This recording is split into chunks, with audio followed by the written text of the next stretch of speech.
Quer dizer, eu não consigo perceber porque é que nós não obrigamos os responsáveis políticos a fazer uma viagem de 2 ou 3 meses aos países que estão a crescer realmente. Acho que eles os visitam, se calhar depois não Não trazem visitam as nada, ideias, não visitam nada, as vão ideias lá, e não as aplicam. Vão lá a uns almoços e uns jantares e vêm-se embora. Não fazem o diagnóstico da realidade. Acredita que alguém não podia ter mais condições para trabalhar em Portugal e criar mais riqueza em Portugal? Claro que podia. Sim. Faça aí uma peregrinação.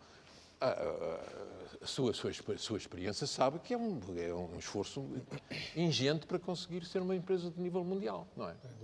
Isso devia ser o patamar que devíamos atingir todos. O que nós fizemos no futebol, o que fizemos antes disso, nas maratonas e no médio e longo curso, nas corridas, foi querer ser dos melhores do mundo. E conseguimos. Mas era justo pedir a este orçamento, para resolver isso tudo? Não, era legítimo pedir que os governos portugueses e as autoridades portuguesas tivessem isso como um desígnio de primeira classe. E eles passam ao lado dessa coisa. Estão a justificar pequenas melhorias, umas habilidades, quando deviam modificar, era uma revolução cultural. Eles deviam estar do lado de quem exige uma revolução cultural ao país. E os portugueses deviam exigir aos governos isso, mas não. Andam a fantasiar umas pequenas... A discussão sobre a fiscalidade foi clara aqui. Queria mais exemplo do que isso. Temos a discutir particularidades que não... Nós não mudam nada de novo. Não mudam nada uma revolução. Nas regras do jogo. Não mudam. Estamos a discutir pormenores. A burocracia também vai ter uma revolução em Portugal. Se for ver o que aconteceu nos setores produtivos da empresa, houve muita mudança. Na mentalidade da interface com o Estado não houve. Continua a haver uma desconfiança, basicamente. Mas as restrições financeiras que o país tem, e tem muitas, não coloca problemas a esse nível? Leia uma coisa que é uma obrigação. Estamos a viver na ilegalidade constitucional. As grandes opções do plano deviam preceder o orçamento do Estado e deviam ficar... Qual é o objetivo e qual é o estilo e quais são as mudanças fundas, vai ver o que está nas grandes opções. Eu não vou deixar fugir a questão do sistema financeiro, já volto, mas o sistema financeiro, eu digo, o sistema financeiro em Portugal, o problema que tem é a estagnação da economia portuguesa, basicamente é isso. Os bancos deram crédito para comprar casa. Perguntaram se a pessoa tinha emprego, se ganhava bem, há quantos anos, se tinha tido alguma crise de mau cumprimento. Não tinha, deram-lhe o crédito. A pessoa desempregou-se e depois não paga. De onde é que vem essa consequência? Da crise da economia. Emprestaram a empresas que foram apoiadas, empurradas para ir para a Venezuela, para a Líbia, para o Brasil, para Angola. Depois, os pagamentos cessam nesses países e as empresas entram em colapso. Acha que não percebe de onde é que vem a dúvida? Não se está a esquecer dos maus créditos dados a maus clientes por más razões? Não é essa a razão de ser do sistema. Está a falar de casos concretos que a gente sabe, alguns de polícia. Mas isso não é o problema. Não. O problema é que, no conjunto, a economia não tinha dinamismo. O que é que se faz aos depósitos que são confiados aos bancos? A quem é que se empresta? Repare que, na mesma frase, eu estou farto de ouvir as pessoas dizerem isto. A banca devia apoiar mais a economia.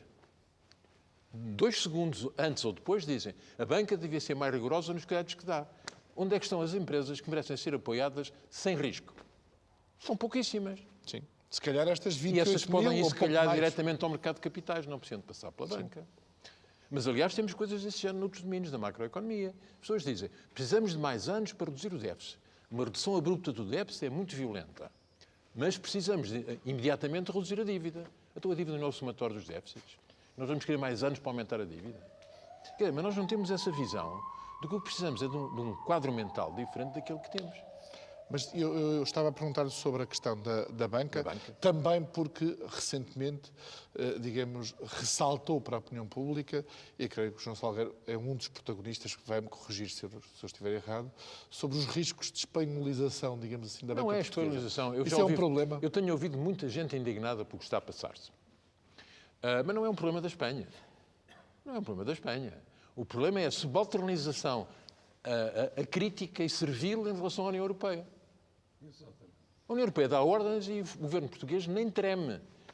Diz logo que sim a tudo. Nem este, nem o anterior. Não, mais este. Mais este? Mais este, porque este está mais dependente. Porque está num equilíbrio de corda com os seus parceiros da coligação, com a União Europeia, e, portanto, está ali preparado para dizer que sim a tudo. De um lado, uma coisa e o contrário. E eu percebo, quer dizer, a situação é muito precária deste governo. Portanto, o problema da a presença da banca espanhola a controlar bancos portugueses não é um problema para si? Não nessa maneira como pôs. O problema é assim, os bancos recolhem poupança. Certo. Não é? Até agora a poupança portuguesa não fugiu dos bancos portugueses, o que é uma raridade. Sim. Não é? Bem, Às vezes é difícil esses de bancos perceber. começam a pensar onde é que vão aplicar esse dinheiro. Normalmente vão ver quais são as aplicações de maior rentabilidade e menor risco. Sim. Quando compararem a sua clientela, supondo que estão em Portugal e Espanha, onde é que há mais probabilidades de aplicarem a poupança? Nós vamos fazer, de Portugal, um centro de recolha de poupança, como havia a poupança dos imigrantes que ajudavam a nossa economia. Mas isto está a falar no caso dos bancos espanhóis que têm posições em Portugal. Espanhol ou noutro país qualquer que precise de poupança. Sim. Agora, além disso, se nós tivermos alguns bancos espanhóis em lugar dominante, nós, além da crise potencial que vai sempre haver em Portugal, de ajustamento político ou económico, vamos também ser apanhados pelas crises de Espanha.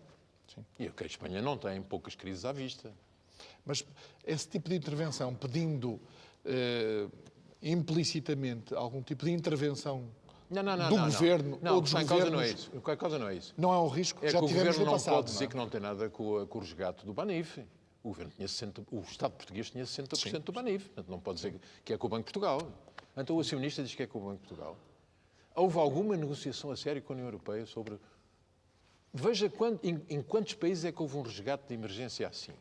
Tiveram tempo. Sim. Nacionalizaram os bancos e depois venderam-nos até com lucro. Nós começamos por dizer, este banco tem que ser vendido imediatamente. Veja o caso do novo banco, aquela equipa que foi para lá com um programa de viabilizar o banco a médio prazo e depois dizem que tinham que vender imediatamente. Vender bem é com enorme prejuízo.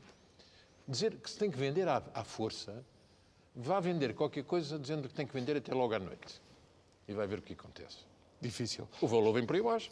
Jorge Marrão apontou as dificuldades e os incentivos incorretos, ou a falta de incentivos ao crescimento económico neste orçamento. Mas, na verdade, é a questão que eu colocava também ao João Salgueiro, há restrições ativas, nomeadamente a situação do déficit, que continua em déficit excessivo, mas também a situação da dívida elevada. Não teremos primeiro que resolver esses problemas e continuamos ainda nessa emergência? Não. Deixa-me, se calhar, enfim, o Dr. João Salgueiro não precisa da minha ajuda, mas eu vou dar aqui uma ajuda. Na Missão Crescimento, nós discutimos muito o tema da cultura portuguesa em relação às empresas. Nós temos uma cultura anti-empresarial, anti-capitalista e contra os lucros. E temos um conjunto de políticos que pensa basicamente que a solução do problema está na redistribuição do rendimento. Temos o que nós chamamos políticos magnânimos, que a única coisa que fazem é pegar nos impostos dos portugueses, que no fundo é pegar no dinheiro dos portugueses e dar a outros, julgando que isso estão a fazer a política certa para o país crescer. Ora, isso não é verdade, porque se fosse assim já tínhamos o problema resolvido. E depois vão fazendo estes floreados orçamentais. Eu estive a ler o orçamento com cuidado, por razões que nós temos um projeto, que é o Budget Watch, em que fazemos com imenso rigor, porque temos que, enfim, produzi-lo e fazê-lo circular para os empresários, e é interessante ver os objetivos. Os objetivos são sempre fantásticos. Diminuir as desigualdades, modernizar a administração pública, requalificar a mão de obra. São bondosos. É coisas fantásticas. E depois nós vamos ver a aplicação prática e aquilo é realmente um desastre nessa matéria.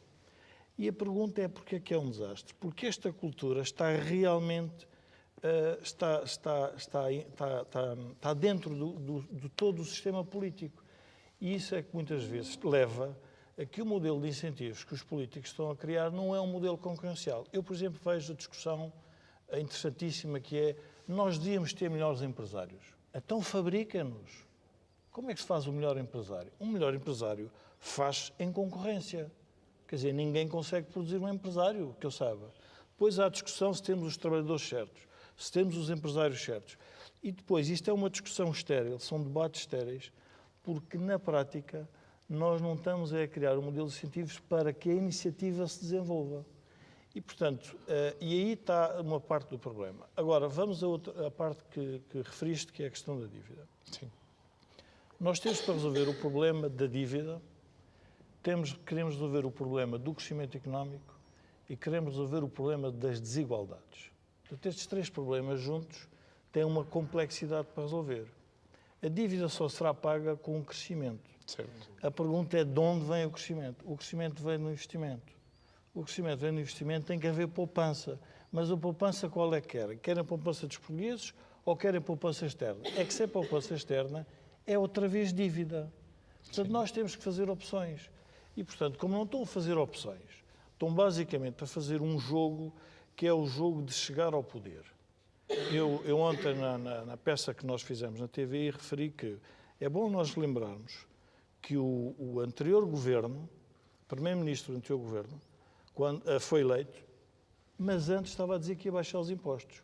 Este governo, que pode-se dizer que é o governo da redistribuição, e, portanto, é óbvio que aí está a fazer corretamente, que é cumprir o seu contrato eleitoral, nós temos que perceber que este governo não baixa a carga fiscal sobre os portugueses.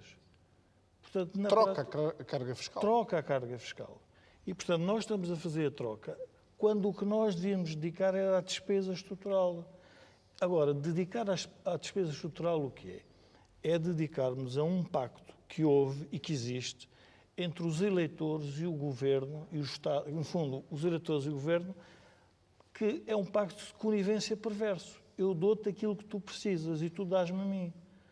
Quando eu vejo os empresários, eu não consigo entender os empresários chegarem-se ao pé do Estado, que eu saiba não é para dar nada ao Estado. Isso é ofensa para nenhum empresário. Os empresários, quando chegam ao pé do Estado, é para melhorarem a sua posição competitiva. Certo. E, portanto, quando o empresário faz isso, eu tenho que desconfiar nesta medida. É que esse jogo tem que ser igual para todos.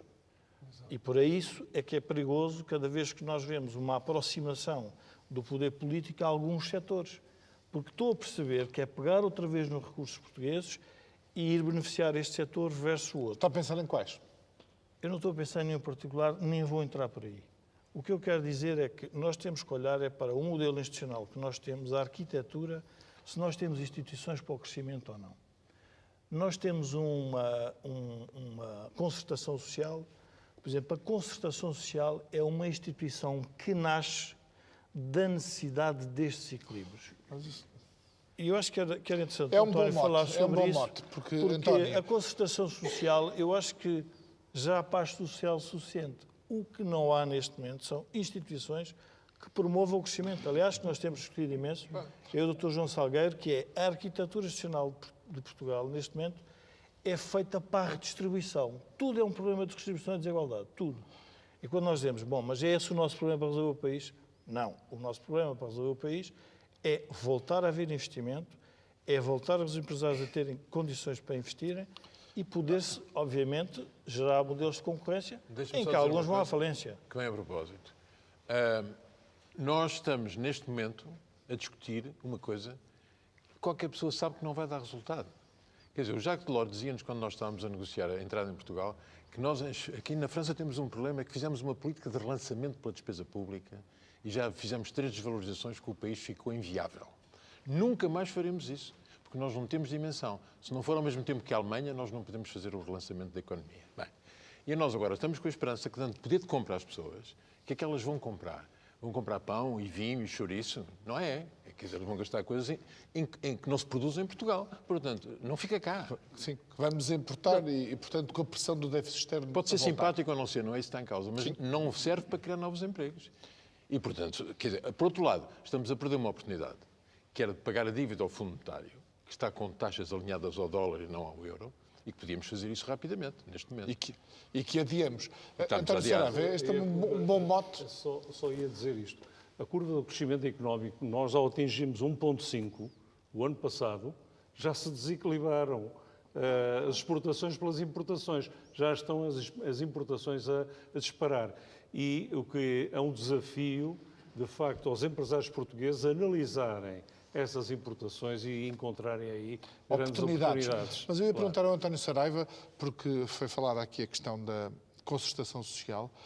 Neste contexto político em que este governo é suportado com o apoio parlamentar à esquerda, em que ouvimos já até o líder da CGTP dizer que a concertação não tem assim tanto peso.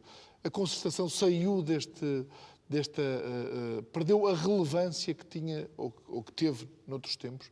Sente isso nas reuniões a que tem ido já com este Governo? Não, António, como eu já tive a oportunidade de dizer, no início deste Governo, quando este Governo tomou posse, houve uma tentativa de deslocalizar da concertação para o Parlamento, por razões que todos conhecemos, porque políticas. sendo o Parlamento composto por uma maioria de esquerda, é natural que aqueles que estão na concertação social e que sentem que têm mais capacidade de intervenção, mais capacidade reivindicativa em sede de Parlamento, que adulterem a bondade das soluções que devemos encontrar em concertação social. Mas, felizmente, travamos essa apetência porque a CGTP ficou isolada em concertação social desse objetivo. E ficou porque o Governo reconheceu que entrou mal. E entrou mal na questão da reposição dos feriados sem ter discutido em concertação, na imposição do salário mínimo de um determinado valor sem ter discutido previamente em concertação e, obviamente, os parceiros sociais insurgiram-se contra essa entrada e, felizmente, o Governo corrigiu. E hoje temos em agenda de concertação social um conjunto de temas que vão ao encontro, pelo menos procuram encontrar, ajudar às soluções de algumas das matérias que aqui hoje já foram tocadas e, fundamentalmente, esta que é o grande desafio que temos pela frente, como é que se gera crescimento económico. Não nos esqueçamos que nós temos um tecido empresarial fortemente descapitalizado. A primeira medida, independentemente dos problemas com que a banca está neste momento, é recapitalizar as empresas. Porque quando se diz que os bancos não emprestam às empresas, não podemos também observar, sob o ponto de vista das empresas, que qualidade de contas, que qualidade de capitais próprios é que as empresas têm e, efetivamente, a percepção do risco da banca aumentou para um tecido empresarial que está descapitalizado. Por isso, o grande objetivo hoje em concertação social, e nesse sentido foi nomeada uma unidade de missão, liderada, como sabemos, por António Barros, Esmeralda Dourado e outros, para estudarem esta questão da recapitalização das empresas. Depois, o crescimento e como é que ele se pode atingir. Removendo alguns destes obstáculos. O Simplex já foi levado à concertação social, a ministra Manuela Leitão Marques já lá esteve, já se definiram um conjunto de reuniões, já se caracterizaram um conjunto de problemas, detectando aquilo que já estava, ao fim e ao cabo, elencado. Agora, mais uma vez, o que este país tem que fazer, como disse o Dr. João Salgueiro há pouco, é fazer. Porque falta começar a fazer coisas. E a concertação social tem aí, da mesma maneira que o Parlamento tem um papel primordial em termos de estabilidade política, vamos ver como é que ela vai sendo conseguida, a concertação social tem a da estabilidade social. Felizmente, o país, apesar do ajustamento que sofremos, apesar dos 4 anos de austeridade que passámos, da violência que isso trouxe, quer ao tecido empresarial, quer às famílias, mesmo assim, orgulhamos de ter uma estabilidade social que muito contribuiu para que aqueles que ainda vão acreditando em nós, tenham tido esse acréscimo de credibilidade, porque a confiança é determinante. Nós estamos a terminar este nosso segundo painel, mas de qualquer forma pedíamos numa síntese e num desafio que eu sei difícil, e porque tocamos aqui vários pontos muito relevantes, o que é que deve ser uma prioridade do Governo, e porque estamos a discutir, é bom voltar ao tema, o orçamento, o que é que deve ser a prioridade para os próximos meses deste Governo, no contexto de um orçamento que já está aprovado e que já dá o quadro que os empresários e que as famílias conhecem. Jorge. A atração de capital externo. Basicamente, manter as condições para a atração de capital externo, respeitar esse capital externo e, de alguma forma, também ter uma perspectiva de médio e longo prazo. Há pouco se dizia no painel anterior que era a ideia da estabilidade fiscal. Nós temos que perceber que o país deve 78 mil milhões ao estrangeiro. Este ano o orçamento tem que renovar em 55 mil milhões. E oxalá que este orçamento seja cumprido, porque este orçamento tem o déficit mais baixo que o do ano anterior. Sim. O que significa que é um orçamento de credibilidade para com os credores. Portanto, nós temos mesmo que o cumprir. E, portanto, mas temos que perceber, para cumprir isso, vamos ter que fazer algum esforço. E aí, provavelmente, a solução política pode não ser mais favorável se os riscos que estão bem expressos, aliás, no orçamento, os riscos que nós temos, o risco de taxa de juro, o risco do petróleo, o risco da evolução da procura interna, o risco da evolução da procura externa. E de controle da despesa, por exemplo. E de controle da despesa, e, portanto, mas é por aí que nós temos que resolver o nosso problema. Nós vamos mesmo precisar de muito capital externo e vamos precisar de poupança nacional para que haja de novo investimento. Espanhola de todo lado. João Salgueiro. Não, há bocado falou na espanholização. O problema não é esse, e é bom que fique claro. O problema é que nós precisamos ter um sistema que não dependa de um país. E precisamos ter um sistema financeiro que abra à globalização e à presença dos portugueses no mundo. Tem reservas ao capital angolano em Portugal? Não especialmente. Não especialmente. Agora, este episódio do BPI não facilitou muito a vontade de ter outra vez a mesma coisa, não é? Portanto, mas eu acho que o problema que nós precisamos é de pôr-nos numa situação assim. A gente sabe o que quer. Há um grande consenso nacional. Sim. As pessoas querem ter mais empregos qualificados, menos precariedade, reformas garantidas no futuro, pagar menos impostos em relação ao que ganham. Tudo isso não há desacordo. Agora, como é que se consegue isto? Se nós não fizermos investimentos, cria mais valor em Portugal. Isso nunca será possível. Mas a nossa atenção não está posta nisso. Deve ser um desígnio nacional. Por criar mais valor em Portugal, atrair mais valor do estrangeiro. Temos condições para isso. E se não o fizermos, estamos a perder oportunidades. José Manuel Fernandes. Prioridade de um empresário que passa tanto tempo lá fora e por boas razões. Boas razões.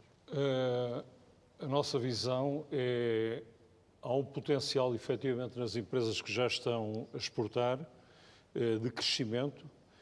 Se houver um diálogo muito profícuo, empresa a empresa, praticamente, o Ministério da Economia se estruturar no sentido de fazer um acompanhamento dos projetos que essas empresas têm, porque têm, neste momento, projetos de crescimento, e se forem bem apoiadas, há um salto significativo no crescimento. Ao mesmo tempo, o país não pode desperdiçar, nem dar-se ao luxo de fazer esquecido de 15 clusters que tem, com um alto potencial de valorização e de captação de investimento direto estrangeiro. A começar no setor automóvel, aeronáutico, aerospace associado e por aí fora. E agora, inclusivamente, a parte de agroindústria. Portanto, são áreas onde, com um trabalho de uma nova AICEP reformulada, numa ótica mesmo vocacionada para homens de negócio de vender a imagem de uma empresa que é Portugal, permita uma expressão, que não é redutora de maneira nenhuma, mas que tem um potencial de atrair por aquilo que existe cá, que é o vetor, temos o vetor mais importante da atratividade, que é a capacidade do outsourcing em cada cluster. Muito bem. E isso é uma oferta poderosíssima para captar investimento direto estrangeiro, que é tão necessário hoje. Por trás duas coisas. Hoje traz investimento, propriamente dito, recursos, e traz outra coisa que é o mais importante. Se formos espertos e não cometemos os erros do passado, que era trazer as empresas para aqui de qualquer maneira, na base da mão de obra barata. Nada disso. Trazer conhecimento e interligá-las com a universidade. O caso da ECO, da Dinamarca, de calçado, que deixou metade da equipa cá em Portugal, despediu a outra metade, foi para a China, já regressou, porque pensou e identificou que a engenharia portuguesa e os quadros portugueses tinham uma qualificação que, de longe, superava aquilo que efetivamente iam ganhar com a mão de obra. Fica um bom exemplo. António Saraiva, para terminar, teríamos tanto mais para discutir. Queríamos seguramente estimular o investimento produtivo, aproveitando os fundos comunitários que temos no Portugal 2020, em projetos que estão definidos, rede ferroviária, rede de transporte de energia, tecnologia, rede de economia digital, por isso, investimento produtivo, abandonando um modelo do passado de apostar nos não transacionáveis e apostando finalmente nos transacionáveis. Mesmo para terminar, temos mesmo que acabar. Dizer uma coisa que não pode deixar de se dizer. Pensava que alguém ia levantar o problema. Ocupar os lugares não é exercê-los. A gente tem que exercer os lugares que ocupa. E na nossa relação com a União Europeia nós vamos ter graves problemas. E devemos saber claramente, como fez a Irlanda, quais são as linhas vermelhas que nós não estamos dispostos a ultrapassar. Exatamente. Quais são os objetivos que nós consideramos essenciais e aqueles que consideramos inaceitáveis. Porque estamos a receber de Bruxelas orientações como se nós nem tivéssemos voto na matéria do que se passa em Portugal. Exato. Isso não pode ser. Muito bem. Carla. E chegou mesmo ao fim o nosso tempo. Muito obrigada a todos pela vossa presença. Obrigada também a si que seguiu este debate sobre o Orçamento do Estado para este ano. Esperamos que tenha sido esclarecedor. Boa noite.